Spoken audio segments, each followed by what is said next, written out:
ராமநாதங்கிறது யார் சார்? எதுக்கு sir? 3000 money order வந்திருக்கு. 3000? ஆஹா, ஆண்டவனா பார்த்து அனுப்பியிருக்கேன். ஆட்டைய போடுறா பாண்டி. என்கிட்ட வந்து என்ன கேள்வி கேட்கிறான் பாரு. இவரை பார்த்தா ராமநாதமே தெரியல உனக்கு? அவர் வீட்டு வாசல்ல குத்துக்கள் மாதிரி வந்து உட்காந்துருக்காரு. ராமநாதன் கிட்டே வந்து ராமநாதன் எங்கன்னு கேட்டா அவர் எங்கேயா போவார் பாவம்?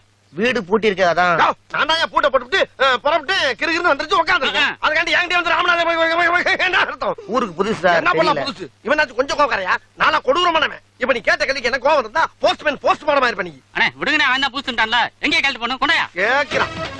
ஊருக்குள்ள வர்றப்பே ராமநாதன் யாரு எவரு எப்படி இருப்பாருன்னு என்ன விசாரிச்சு வர்றது. வந்தவன ராமநாதன் யாருன்னு ராமநாதன் ஏன் கையெழுத்து இந்தா கொண்டா. என்னங்க ராமநாதன் போட்டுருக்கீங்க? மணி அடுக்கலாம் அப்படித்தான் போடுவேன். அதான் எனக்கு செஞ்சு பட்டு போ. டிப்ஸ் உனக்கு சப்பாரி டிப்ஸ் கிட்ட பிச்சை எடுத்துக்கிட்டு டிப்ஸ். இவளுக்கு எல்லாம் கரிஞ்சோறு போடுறது. நம்ம ஒரு ஹோட்டல்ல போய் பிரியாணி சாப்பிட்டு சில்பா செட்டிங்